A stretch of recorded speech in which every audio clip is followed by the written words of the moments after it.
Hey there, Twitch fans, and welcome back to PAX Prime, live from Seattle, Washington. I am Justin Flynn. Joining me is Rich Taylor, the project director of a really, really awesome game, guys. I can't wait for him to tell us a lot about it. It's actually produced by My.com and developed by Obsidian Entertainment. Why don't you tell us a little bit about the game right now, Rich? Yeah, you bet, Justin. Thanks for asking. We're really excited today to show off pretty much the first public look at the gameplay of Armored Warfare.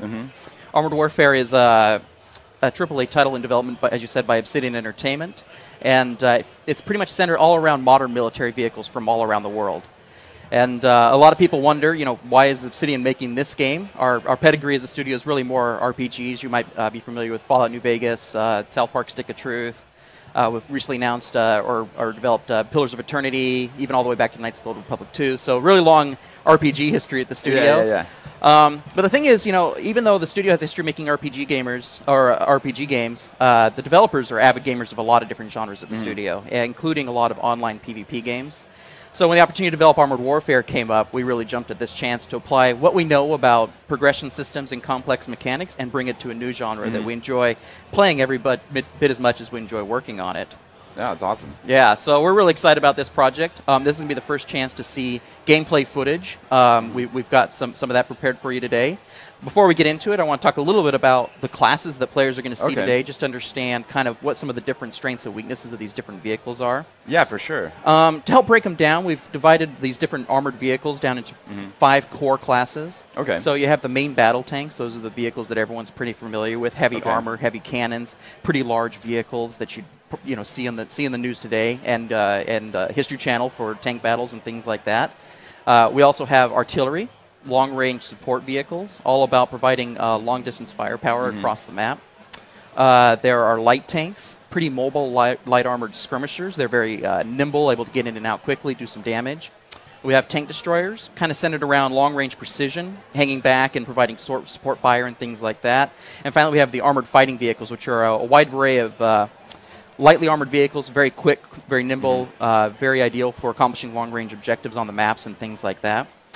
Armored Warfare features PvP content as well as cooperative PvE missions. Okay. Today we're going to show gameplay footage of about 2/3 of a PvE mission.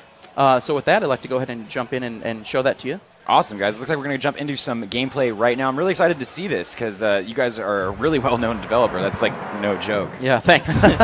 Yeah, this project's been really exciting for us to tackle. A lot of new challenges, but a lot of exciting new things we get to do.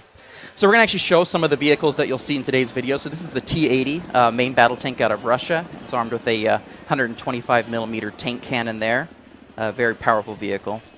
So some really early gameplay footage, though, by the way, that we're seeing here. Yeah, this is all pre-alpha. Okay. So this is the Challenger 2 main battle tank out of the United Kingdom. It's a very heavily armored vehicle.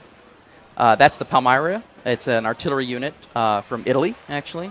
Oh, so some authentic tanks. Yeah, so these are all real-world vehicles. Wow, that's so awesome. Yeah. So this is the M109A6 Paladin, an artillery piece in use by the United States today, actually. So that's a very modern artillery. America. Awesome. So this is the Stingray 2. It's an example of a modern light tank. Very lightly armored compared to some of the things we've been looking at, but it's a lot quicker as a result. Still armed with a very powerful cannon. This is the FE510 here. It's a armored fighting vehicle from the United Kingdom. And it features a smaller barrel there. That's actually an autocannon, which means it fires very rapidly. This is the BMP-3, a armored fighting vehicle out of Russia. And that tube there on the top is actually an anti-tank guided missile launcher. And we'll see those in play today, too. This is the LAV-150, an example of a wheeled vehicle in our game. This is also a armored fighting vehicle. Yeah, those actually all look really, really cool. It's awesome that you've adapted these real vehicles. Yeah, and we've kind of divided them up with different strengths and weaknesses. This is the M1128 mobile gun system. This is actually a wheeled tank destroyer in use by the United States. This tiny thing is the Weasel 1 from Germany. It's the smallest vehicle in our launch lineup.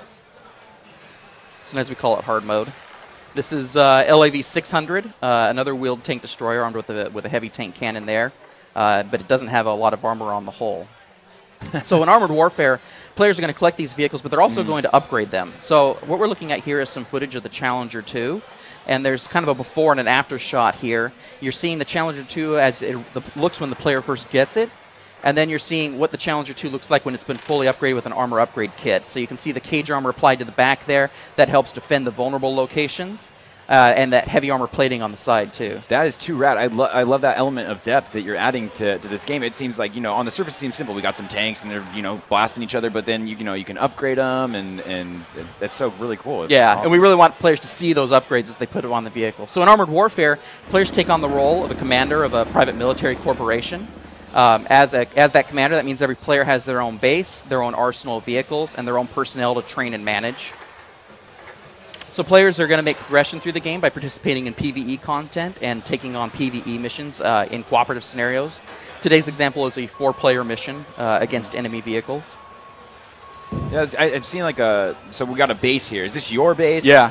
Yeah, so every player's going to have their own base that they're going to manage. Oh, that's We're so going tight. to talk about that more in detail at a later time, but just kind of a sneak peek there. Oh my gosh, that's so sick. All right, so we got an overhead. Yeah, so this here. is the first map we're going to show off today. We call this map Oil Fields. The teams are actually going to spawn at one of these 3 spawn points that you see on the map there.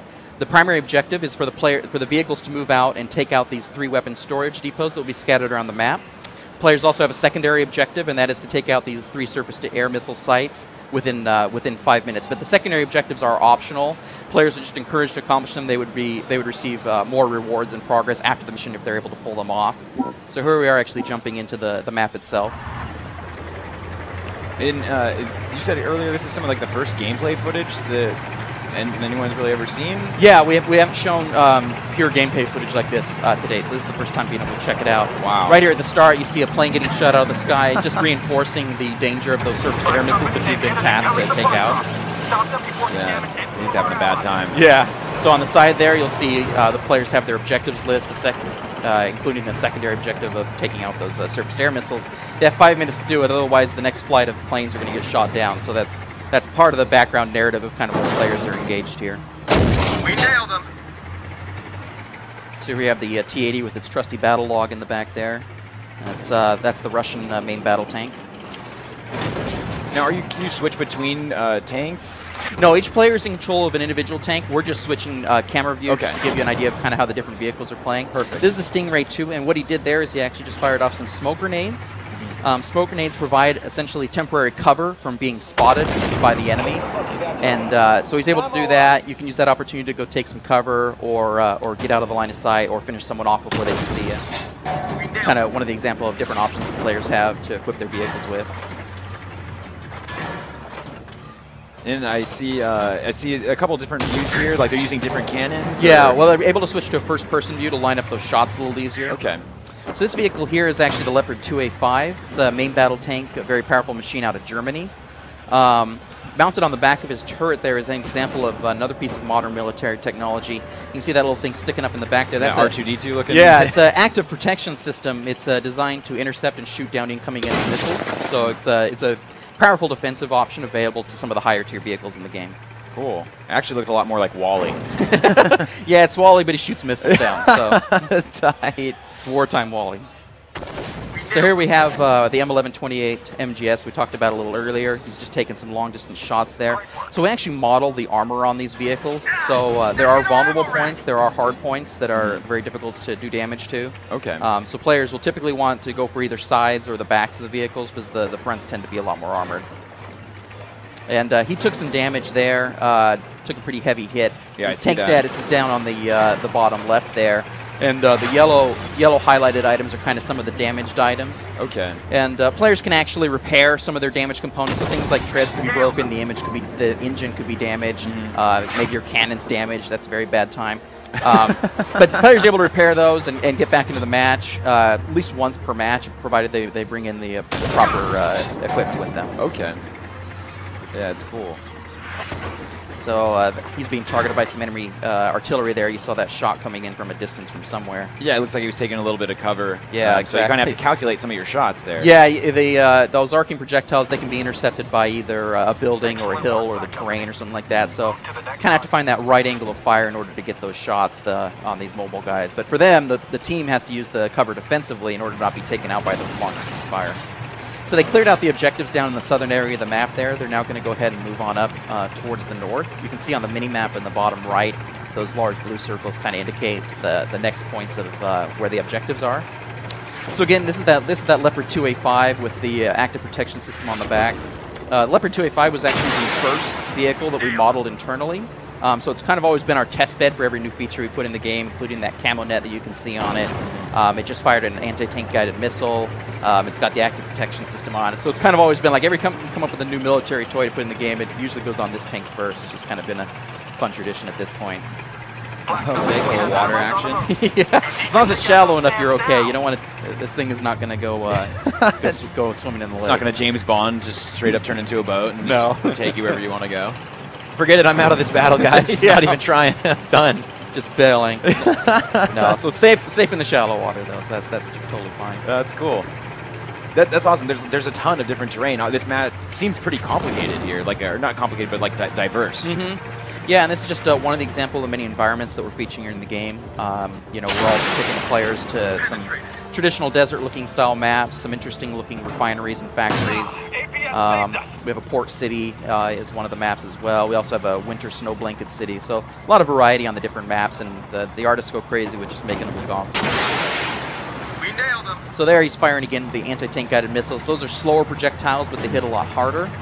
Now you see the blinking on the side there for the secondary objective. They're just out of time.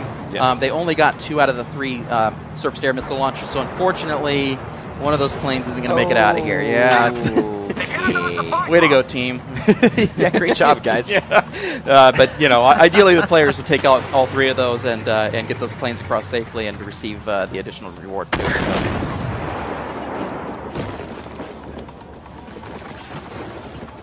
They're just mopping up the last enemies around this last objective here. This is again that Stingray 2, the little light tank. Yeah, so you see they're on the destroy the munitions weapon because the secondary objective, it's over. Yeah, missed the boat on that one. Okay. But as I mentioned before, those are optional. You can still complete the map. If you just want to save people, you know, it's cool. Yeah, it'd be good to do that. You know, if you could while you're out there. No, but the primary objectives are really the mandatory things in order to be successful. Okay. And then the secondary objectives typically have some type of challenge element to them, so not everyone's going to be able to do them every time. In this case, it was a timer. Some of them might require synchronization or coordination or some other extra element that's going to require players to work together in order to pull it off. Speaking of extra elements, I do see an interesting challenge over there, destroy an enemy vehicle while ramming into it. So there's also some collision damage. Oh yeah, yeah. There's so the vehicles can ram each other and do damage. Challenges that, like the one listed there, is something players have for themselves. So he has that challenge. The other players do not have that challenge necessarily. They may have some other challenge. Okay. But yeah, there's definitely ramming damage, collision damage, things like that. In fact, there is, in this example, we actually unfortunately have some friendly ramming damage. That Stingray 2 is getting a little too close there, and he ran into the back of the other guy and blew up. So not looking good there for the team. We do have respawns in this example, though. The PvE mode would feature respawns, even though the PvP mode, you'd pretty much have your one shot and you don't want to blow it. So that's a little bit of generosity on the play versus environment side. So they're moving in on the final area here, the last circle on the mini-map. Some of them are kind of low on health, so they're going to want to be pretty careful there. So he's going to throw out the smoke grenades, give himself some cover.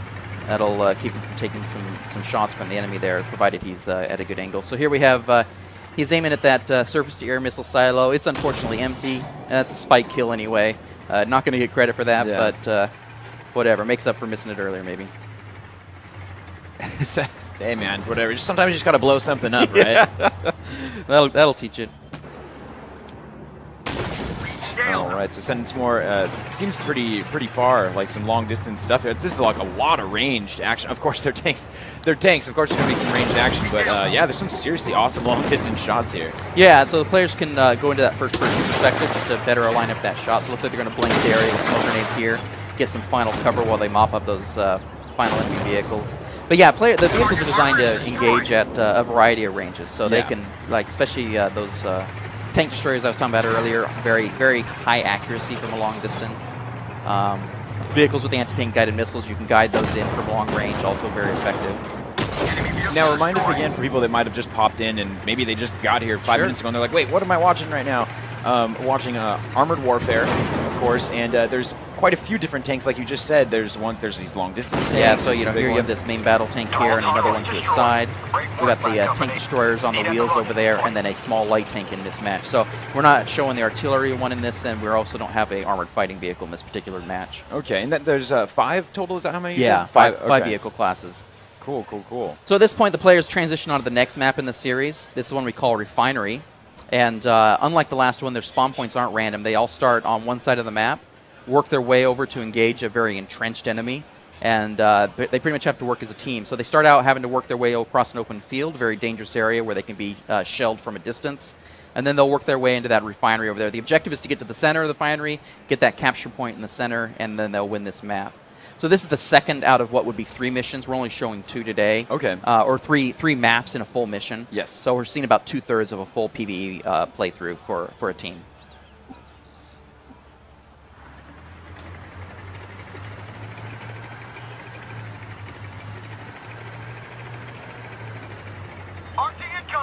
So moving out, being a little careful. As I mentioned, the first part's kind of in the open, so they have to figure out how to engage that enemy without just being easy targets. So they're kind of working their way over that hill there. And like you said, this is the heavy team play map here. Where you really if someone just zips off on their own, the enemy's very entrenched on this map, so you'll get mobbed pretty bad.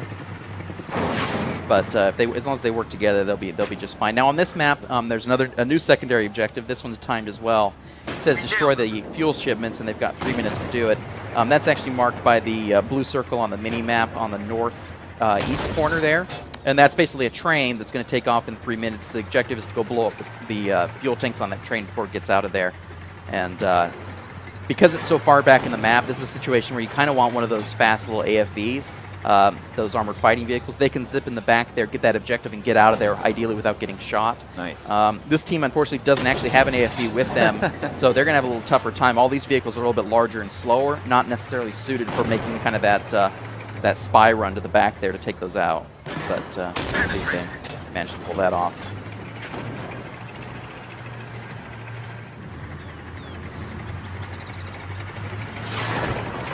Just missed getting blown up there. That's good dodge. Yeah, barely. Yeah. That's some of that dangerous long-distance fire. If that was real life, could you imagine? You probably would just be like, I'm done. Yeah, that'd be pretty terrifying. The shockwave alone would certainly do a number on you. I'm out, guys. I'm turning this into a boat, and we're hitting the water. We're going for the river. Head for the river. I think we talked about a lot of the overlays here, but we might not have really discussed what's going on at the bottom of the screen here. We got a couple different missiles, it looks like, that you can fire. Yeah, there's some different types of ammunition available to the vehicles. In this case, you have 2 different types of shells on the Stingray 2 here. Different shells are going to have different mechanics. We do simulate kind of what these shells do in the real world and how they interact with different armored. So there's some pros and cons of the different choices you have available. This tank is actually about to fire an anti-tank guided missile. And the thing is, you can actually guide that missile. He tried to hook it around the corner there and get that vehicle that was backing up. I don't think he actually managed to pull it off, but we have seen some pretty crazy trick shots possible with those guided missiles too. And then he also has a primary shell that's just the standard direct fire style. Okay, so. cool. By company, they have reinforcements inside. And it looks like some of those slots are for like repairing potentially. Yeah, so on the other end of the bar there, you have some different consumables players can bring in. So there's an array of different options for those. This example, he has improved fuel. That's improving the quality or the horsepower of his engine. He's also got a repair kit, and he's got a fire extinguisher. The vehicles can be set on fire.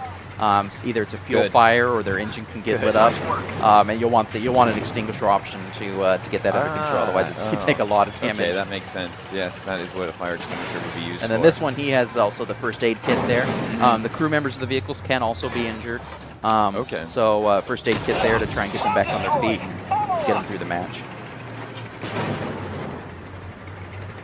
So they didn't manage to get the secondary objective either. Not batting 1,000 here on the optional objectives, but so what would have happened is that the train actually pulled out of the station at the time limit. Opportunity to take it out is pretty much gone at that point. Yeah, that's like all the fuel shipments. The whole enemy army is just completely fueled up. Yeah, it's like, way to go, guys.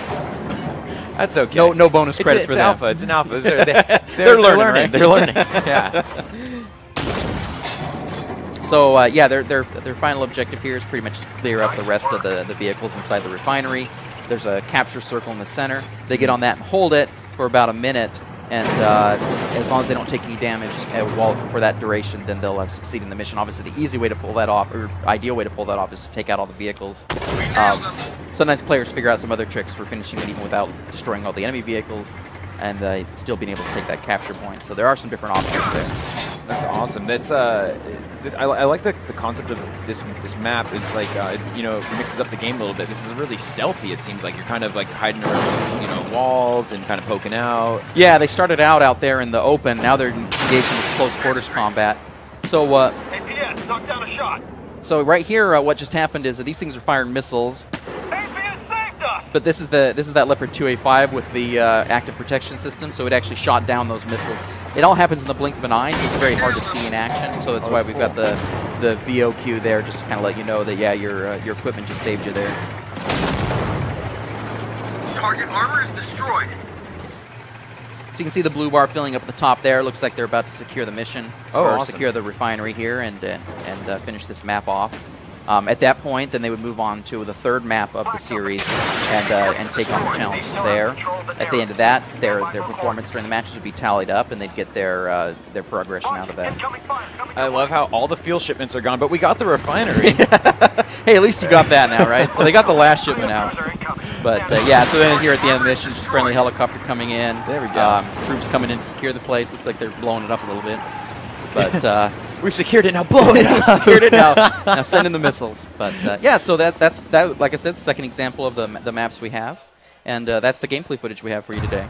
Yeah, that was actually really, really cool. I wasn't sure what I was going to see here because, like you said, it was so early, and I wasn't actually sure. I hadn't even seen the game. This is all new for like everyone. Yeah. So I was like, all right, what's going to happen with this? But that was really cool. It had like a lot of diversity to it, the different tanks, the different levels. Speaking of that, I don't know if we went over how many maps are we talking. We saw 2, but you said there was 3 in that one. But I'm assuming there's more than that. Yeah. Or you know, I actually don't have the number right off the top of my head, but it's one of those things that even what we start with, we're going to continue updating, continue releasing new PvE missions and new player versus player maps. Okay, that's so it'll be really an awesome. ever growing inventory. And it seems like you know a lot about all this military stuff, Rich, if that is your real name. Can't confirm or deny. That's really cool. Do you have like a military background? I don't. It was something we dived into when we got the project and started working on it. We do actually have some team members who have served in the military. Okay. We have one of our programmers actually drove the M1 Abrams in the Gulf War. So we're able to talk to him a lot and get a lot of references about, you know, what are some of the things you'd say, what are some of the practice you'd do and things like that. And I can think of a couple of words he might say if he was inside of a tank getting fired at. Yeah, I don't know if we can put those all in the game, though. So. Help me. That's what I would say. Oh no, I am scared right now. Oh, that's really cool. So yeah, there's a lot of authenticity to this game. I think is what makes it really interesting for someone like me that might be new to a genre like that. I don't know a lot about like tanks and armored vehicles and stuff, and thinking that these are like, oh, I'm battling with these real life things that man built. That's really, really cool. Yeah, it's a really good way to learn more about these vehicles. Mm-hmm. You know, we as developers on the project have certainly done a lot of research and investigating what are the actual mechanics and properties and performance attributes of these vehicles, and our goal is to reflect that in the game. So you know, we do a lot of iterating. If it doesn't reflect what we know to be the real world performance of the vehicle, we go in and we change it. The models themselves, we spend a lot of time finding schematics, blueprints, a lot of photo references. We try to model those all the way down to the bolt. So if any time we identify, hey, that's not exactly right, it goes back in and it gets fixed. Yeah. So we really want to be accurate. That's really cool. And again, if you missed it earlier, you can actually upgrade the tanks. We saw that like in the very, very beginning of the trailer. They had some armor on them. So it's just more than just, you don't just get the tank and then it's like, this is how it is in real life. The end. The game is over. You know, play with this. You can add some armor upgrades and stuff to it as well, right? Yeah, absolutely. The interesting thing is every tank actually has its own unique list of upgrades because the upgrades available for the vehicles reflect the real-world development history of the vehicle. Oh, okay. So every vehicle has its own history, Wow. and that's reflected in the upgrade trees. So okay, that's crazy. Armor that's upgrades, awesome. that anti-tank guided missile, or that they were shooting, the active protection system, smoke grenades. computer electronics and other technology, all reflected in the individual upgrades for the different vehicles. And again, remind me really quick of the different types of gameplay there. I just want to catch everyone up, because we had quite a long trailer there, and you don't want anyone to come in and be like, wait, what do you do in this game? Yeah, there's PvE and PvP, correct, like you said?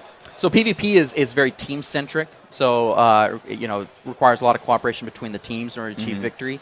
And for players who aren't really into the PvP so much, we have the PvE mode, and that's like the example we saw where players are working together against enemy AI. Okay. All those red marked vehicles in there, all completely AI controlled.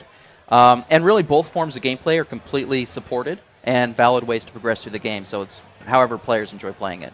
Awesome. And then so this is so crazy early. We're talking, you said pre-alpha, even some pre-alpha footage in there. Like, is there an estimated release date right now? Actually, we're going to be hitting closed beta Q1 next year.